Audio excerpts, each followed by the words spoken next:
Good morning. Hola, hola a todos. Um, so I have music playing just so I can hear it because it's so quiet in my house. My little one is asleep. So if you can hear it, let me know. So today's topic. Oh, well, thank you for tuning in. um, as you can see, Kathy is not here because she left me. She went to visit her husband in Chicago. So for the next few weeks, we'll be doing videos individually. Um, so that'll be not as fun because there's nobody else but myself and herself. But anyway, today's topic is gonna continue on from yesterday's topic. Kathy spoke about flying with children. So we're doing traveling with children. She talked about how she flies with children, how she flies with her kiddos. Hold on, I think the music's throwing me off. Okay, I'm gonna just turn it off. Okay. So she talked about herself flying with her kiddos, and she actually just flew out this week. So she talked about that. I will be talking about driving with kids. I only have one, so I only drive with him. But we've done quite a lot of driving, and it's been fun and super easy for me. Maybe because it's just one. And actually, I'll be flying with Joshua soon. Up within these few upcoming weeks for the very first time. So I'm taking a lot of what Kathy said, what to do and what not to do. I know not to pack like 20 bags because it's just going to be me and my son. And I know to pack enough to be prepared. Okay, thank you. I told her to let me know about the sound. Okay, so anyways,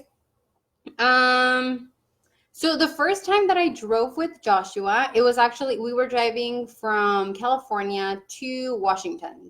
Joshua was 5 months old, and the very first time we drove with Jonathan. So we drove a U-Haul, and he did so good because Jonathan and I, we just literally drove straight. There was no stops except to like pump gas, and I actually got to drive a U-Haul, and we were pulling my car too.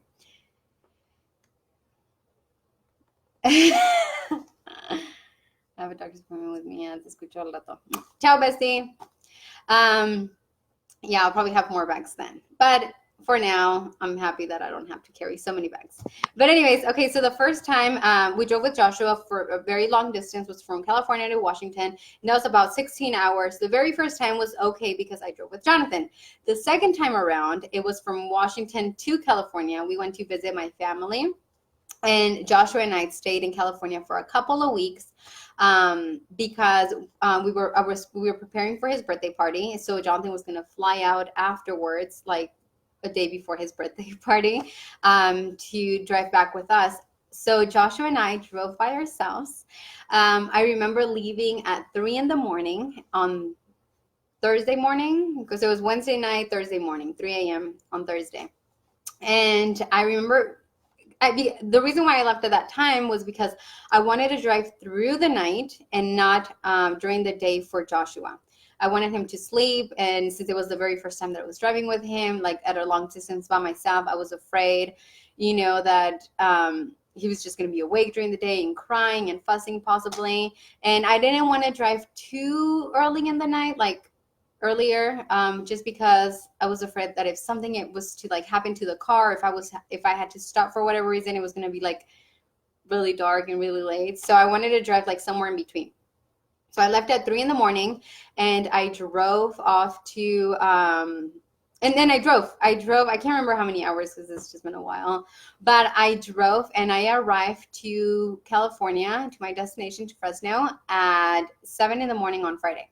We actually ended up staying in Sacramento Thursday evening because it was 6 o'clock and there was so much traffic and it was so hot and Joshua was over the ride that I just had to stop. We took a break. I got a hotel room and we stayed there.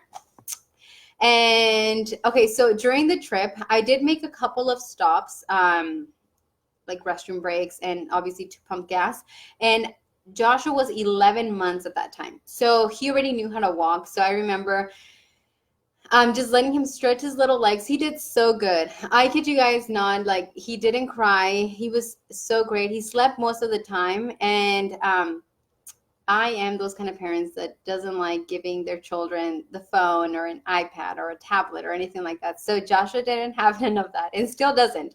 So I remember just listening to music and talking to him and singing with him and, trying to keep him as entertained as possible when he was awake. So yeah, that was during the day. So by 6 o'clock, I stopped driving. And then I remember stopping like at restaurants to eat. So I would let him get down and walk around and just stretch out a little bit, and myself too, because I was just driving straight, pretty much just short stops here and there.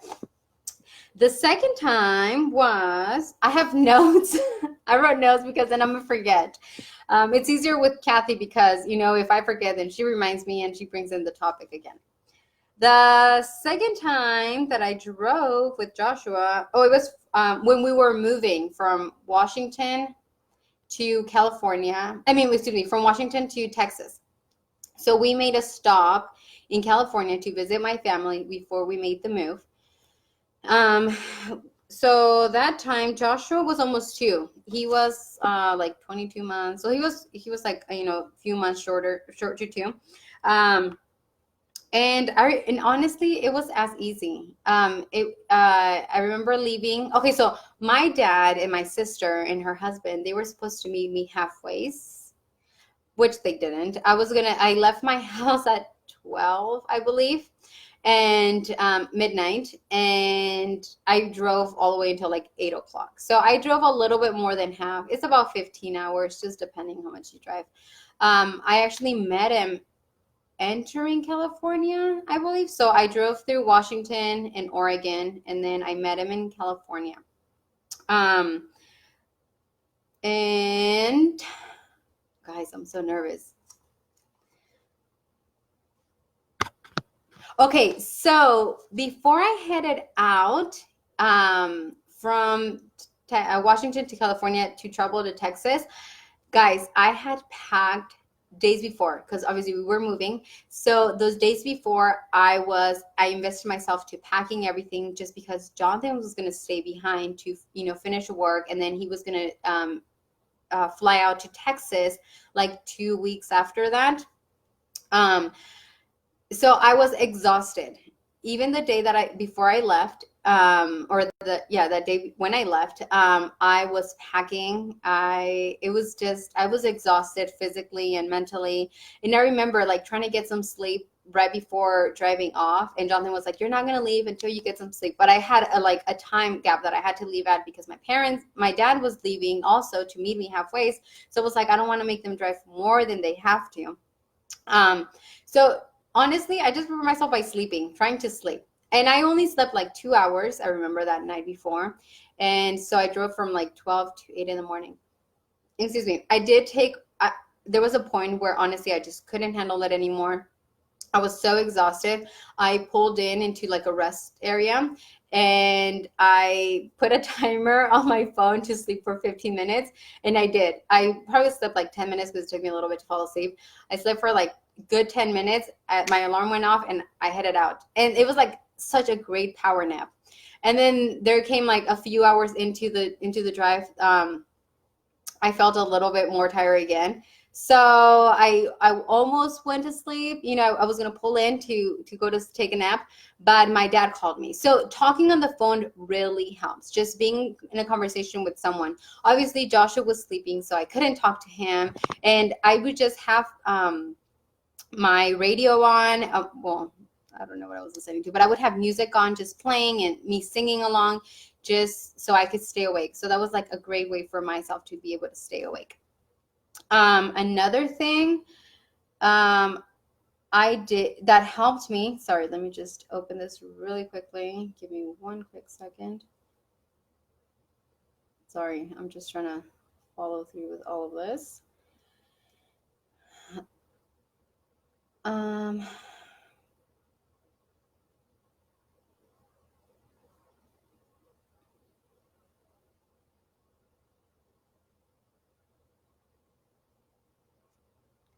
so I'm trying to read these. Send a kiss from Paula Tejano.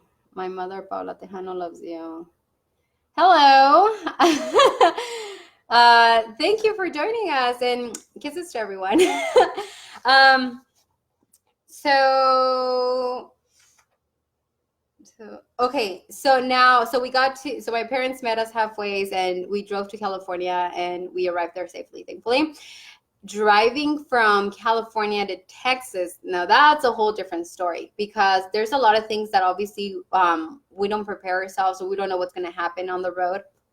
I was afraid to drive from California to Texas because I was like, there's going to be a lot of desert. So in my head, it was like deserts. And I was like, there's not going to be a single thing. The first time I drove twice to Texas. Oh, I headed twice. The first day, I only made it almost to Arizona. I drove about like 5 hours, I think. And I was an hour away from Arizona when my car just gave in on me. It's just like kind of sort of started working. I was trying to press on the gas and it just wouldn't go. Like it would take forever to go. And so I remember calling my brother-in-law, and I was like, hey, my car is doing this, because he's a mechanic. So I was like, my car is doing this. What do I do? And I remember him telling me what to do. He was like, honestly, I would suggest that you just come back and let us fix it, because if you're too far, then we're not going to be able to go get you, and Jonathan's going to probably have to come and get you. And Jonathan was like in the middle of getting our home together and everything. So I was like, oh my, and he had already started working, so there was like no way. So I remember I didn't want to tell my dad, because I knew that my dad was just gonna drive to us and just forget about drop everything, and he was just gonna drive to us. How did you get your car ready for such a long trip? Okay, so I thought, hi Saida. So I thought I had my car ready, but it obviously wasn't ready. So I called my sister Dulce, and I was like, hey, this happened to my car, and I'm in a hotel room now. What do? I don't want to call my dad. And I remember her saying, don't call him, because he's going to want to go over there. And obviously my parents were sad because I had left California already and my vacation there was done. So I remember they had taken them to the movies, so they didn't want them to know anything. So we ended up having to tell my dad, because just my car, there was nothing I could do. It was either try and drive further or drive back to California. So or drive back to Fresno. So my dad and my sister, they drove off to where I was at. I don't remember the little town I was in, but I know it was an hour away from Arizona. So they drove to that little town that I was in, and they rescued me. So there we go. The trip back, guys, was the worst. They got there around 8 or 7 in the morning, and we didn't get to Fresno till like 7 at night, 7, 8 at night. It was horrible. It was like one thing after another. Then we tried to get my car to work. Then it was hectic. It was crazy. And Joshua, poor Joshua, he honestly, I am so proud, and I love my son so much, and just the person that he is. He took that trip like a real trooper. Like, he did so great. He was exhausted. He was tired of sitting down, but he just did perfect. So I ended up leaving my Camry there. That was my very first car. And I went back and forth from that car to different cars, but I always ended up going back. So my dad ended up keeping that car there. He was like, well, we'll just keep it here. And I ended up getting a rental. And that's how we ended up coming back. So with a rental car. So I felt a little bit more safe. So driving all of that, almost arriving to Arizona, I saw what the roads were and how it was, and it wasn't that bad at all. Like, nothing of what I expected. So I kept on driving.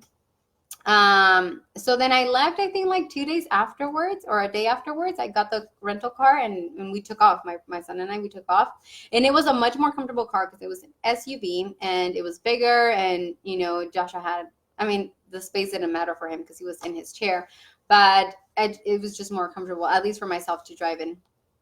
And so yes, so the drive from California to Texas was about 22 hours, which is only like 7 hours more than what it was from Texas, from California to Texas, from Washington to California. But it was just a longer trip, and I drove straight, like pretty much straight. I only stopped once to sleep for like 3 hours at a hotel, which is not safe. I don't recommend anyone doing that. I do recommend that you stop and take a break when you need to, because it's better to be cautious, better to, be fully awake rather than be driving with children and cause an accident for yourself, for someone else. It's always better to rest. And I know we always say like, oh, I know myself good, I know I can stay awake, but it's very difficult. And I mean, I would try and like get those thoughts out of my mind driving at night, because yeah, it could be very, nerve-wracking. Like, I'm by myself, I have a almost 2-year-old with me, and what do I do if something was to happen at night? So yes, it was very scary, and Jonathan did a great job at keeping in touch with me and keeping me awake. And I would call friends whenever Jonathan, was at work or was sleeping. I would call friends and I would just stay on the phone with them, because that just helped me to keep my mind at ease and not think about the things that could possibly happen. My hair is so nappy. Could possibly happen during the trip. So I've always, I always try to keep a positive mind through it all. But yes, I'm aware of, certain things that could happen, and it just kind of sort of freak me out. What else?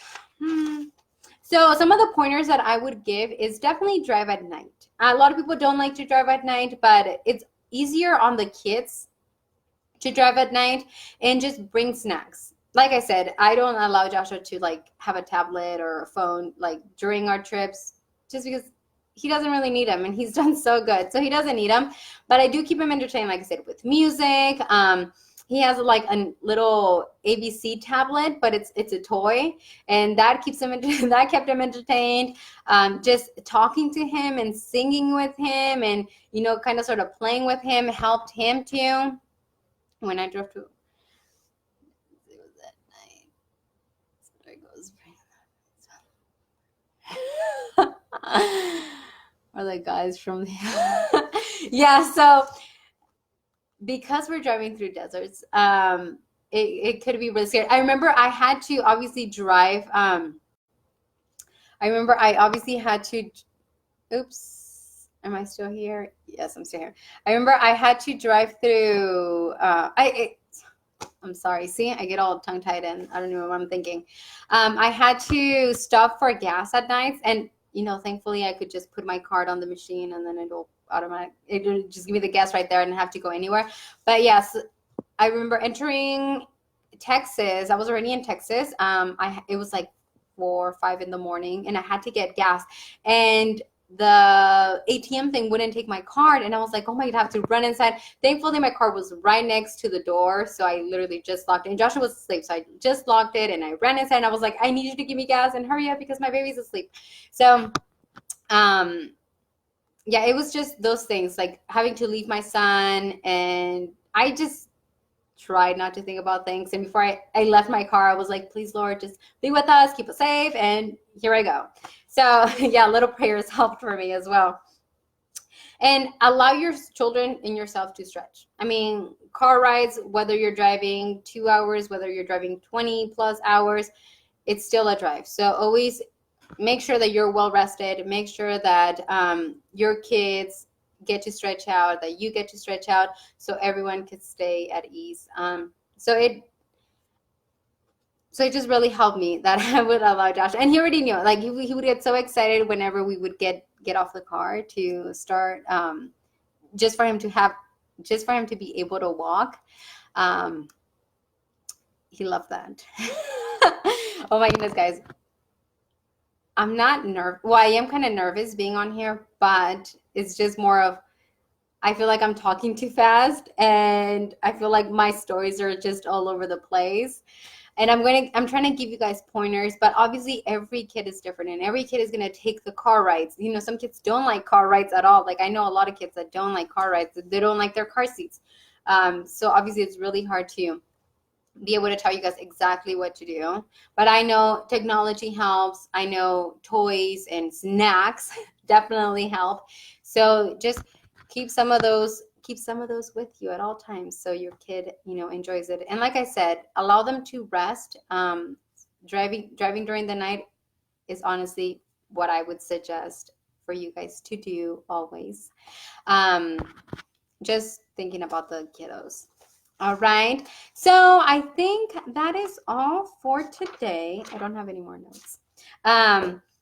Let me know in the comments some of your tips. I mean, my flight is only going to be about 2 hours, 2.5 hours, maybe, I think.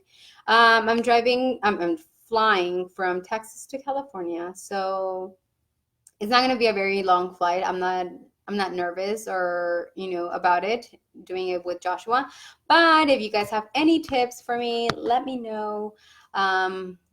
What could make my flight easier and what to expect. I haven't flown in a couple of years. So, I mean, but I went skydiving, so that counts, right? So I know what it feels like. I mean, and I flew before, so I know what it feels like, but I just haven't done it in a while. So I'm nervous of how Josh is going to react and how I'm going to react based on his reaction. So that should be fun and interesting. So stay tuned for next week's topic. We haven't quite, oh yeah, we have. Next week we will be talking about holidays with family. I mean, with like your spouse and your own family, as well as holidays away from your family. I haven't had a holiday with my family in 2 years, going on 3 this year. So that's been quite different in different aspects. It's been good and it's been bad at the same time. But stay tuned for next week's topics, and we will see you guys later.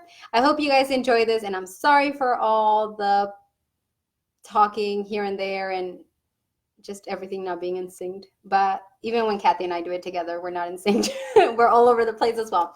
So stay tuned, and hopefully you guys enjoyed this video. Ciao. Hold on, it takes me a while to end it. There we go. Ciao.